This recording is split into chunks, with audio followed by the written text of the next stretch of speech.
India गठबंधन को लेकर मंडला लोकसभा संसदीय क्षेत्र के कुछ साथियों के साथ आप एक उम्मीदवार के रूप में चर्चा किए हैं। आखिर इंडिया गठबंधन का इस लोकसभा क्षेत्र में कितना फायदा मिल सकता है, क्या कहना चाहेंगे आप?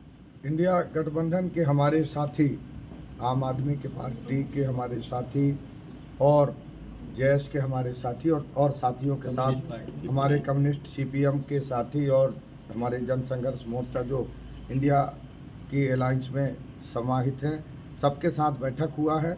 और इस बैठक से ये स्पष्ट मुझे विश्वास हो गया है कि इंडिया अलायंस की जीत मंडला संसदीय क्षेत्र में हो रही है और देश में इंडिया अलायंस की सरकार बनेगी और तानाशाह मोदी को लोग रोकेंगे।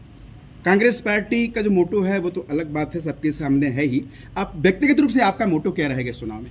मैं आपको बताना चाहता हूं, भौतिक विकास के साथ मानवीय विकास मेरा हमेशा से स्पष्ट रूप से कार्यप्रणाली में रहा है और मैं आपको बताना चाहता हूं कि हम इसमें पूरी तरह से तैयार हैं और काम करेंगे। लोगों के मानवीय विकास में एक अच्छी शिक्षा हो, अच्छी स्वास्थ्य हो, अच्छी जीवन स्तर हो। और मैं तो कहूँगा कि मेरी सोच है कि हमारे लोगों का जीवन लंबे उम्र तक अपने बीच में बना रहा है, ये भी हमारी बहुत ज़्यादा प्राथमिकता में होगा। मतदाताओं के लिए संदेश?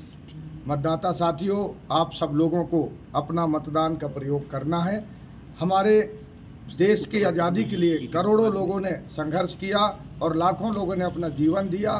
उसके पश्चात हमें ये देश को आज़ादी मिली और हमें लोकतंत्र में मतदान का अधिकार मिला है। आप अपना मतदान का प्रयोग करिए, मतदान करिए और एक तानाशाह को रोकने के लिए ज़रूर मतदान करिए, मेरा अनुरोध है। डॉक्टर साहब, आप भी कांग्रेस के एक दिग्गज नेताओं में गिने जाते हैं। आखिर इस लोकसभा चुनाव को लेकर क्या कहना है आपका? निश्चित रूप से ये एक लोकसभा मंडला लोकसभा के 4 जिलों के विकास से जुड़ा हुआ है। 35 साल से राजनीतिक प्रतिनिधित्व में कुलस्ते जी को मौका मिला है, लेकिन जब हम हर क्षेत्र में जाते हैं तो एक ही बात आती है कि विकास के एजेंडा के साथ में चुने हुए, एक विश्वास के साथ चुने हुए एक प्रतिनिधि ने हमारे मंडला लोकसभा के सभी के साथ में छल किया है। तो निश्चित रूप से ये जो छल है, इस चुनाव का सिर्फ एक ही मुद्दा है इस बार का कि सिर्फ हमारे क्षेत्र के विकास में अवरुद्ध क्यों डाले हैं, जबकि लगातार 90 से एक राजनीतिक प्रतिनिधित्व मिला है। केंद्र में या प्रदेश में उनकी सरकार में उनकी हिस्सेदारी रही है, लेकिन इस विकास के बाद भी जब हम कहते हैं कि हमें आखिर मिला क्या है, तो निश्चित रूप से एक छलावा मिला है। मोदी जी के नाम पे 2 चुनाव जीत गए हैं, लेकिन मोदी जी भी 4-4 बार, 2-2, 3-3 बार इस पूरे लोकसभा क्षेत्र में आने के बाद में भी उनके माध्यम से भी हमारे क्षेत्र को कुछ नहीं मिला। दोनों ने मिलकर हमें छला है। अब हमें लगता है कि कुलस्ते जी का विदाई का समय आ गया है, निवास से उनकी शुरुआत हो गई है, अब समय है लोकसभा की। मैं सभी जनमानस से, सभी हमारे इंडिया गठबंधन के साथियों से यही अपील करूंगा, सभी सामाजिक संगठनों के साथियों से, सभी जन संगठन के साथियों से मैं यही अपील करूंगा कि ये भारत जोड़ो या भारत बचाओ अभियान का एक हिस्सा बनके इस जो मोदी जी की तानाशाही रवैये वाली जो सरकार है, इसको उखाड़ फेंकना है। हम सबको मिलके मंडला लोकसभा से आदरणीय ओमकार सिंह मरकाम जी को विजय बनाकर राहुल जी को प्रधानमंत्री बनाना है। इस अभियान में हम सब आगे मिलके काम करेंगे। आप वामपंथी लोग? हमारे क्षेत्र में मेरी जब से होश समरी में तब से देख रहा हूँ कि हमारे मंडला सांसदीय क्षेत्र में कुलस्ते जी का एक नेतृत्व रहा है, परंतु कुलस्ते जी केंद्रीय मंत्री रहने के बावजूद भी हमारे लखनऊ केवलारी क्षेत्र में ऐसी कोई सौगत नहीं दी है जिसमें वो अपनी उपलब्धियों में गिना सकें। इसलिए इस बार जो है हमने कुलस्ते जी की विदाई का रास्ता सुसत कर दिया। परिचय? कॉमरेड प्रहलाद यादव।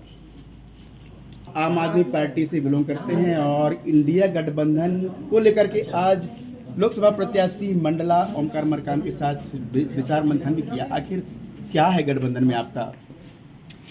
देखिए, जैसे केंद्रीय नेतृत्व ने आपको जो गाइडलाइन दिया हुआ है और केंद्र में जो इंडिया अलायंस बना हुआ है, उसके तहत जिस प्रकार वो बनाने का कारण क्या था, बनाने का यही कारण था कि जिस प्रकार से मोदी सरकार आज जनता के साथ और विपक्ष की जो पार्टी है उनके साथ जो छलावा कर रही है और तानाशाही रवैया उनकी जो सरकार चलाने की प्रक्रिया है, जिसमें मात्र वो अपने जो साथी हैं बड़े बड़े उद्योगपति उनको मात्र देख रहा है और हमारे हिंदुस्तान को वो छोड़ दिया है, ये बहुत ही बड़ा सोचनीय विषय है। क्योंकि अगर मोदी जी को हम लोग चुनाव करते हैं तो निश्चित तौर पे लोकतंत्र को खतरा है, हिंदुस्तान को खतरा है, हिंदुस्तान में जो निवास कर रहे हैं लोग उनको खतरा है।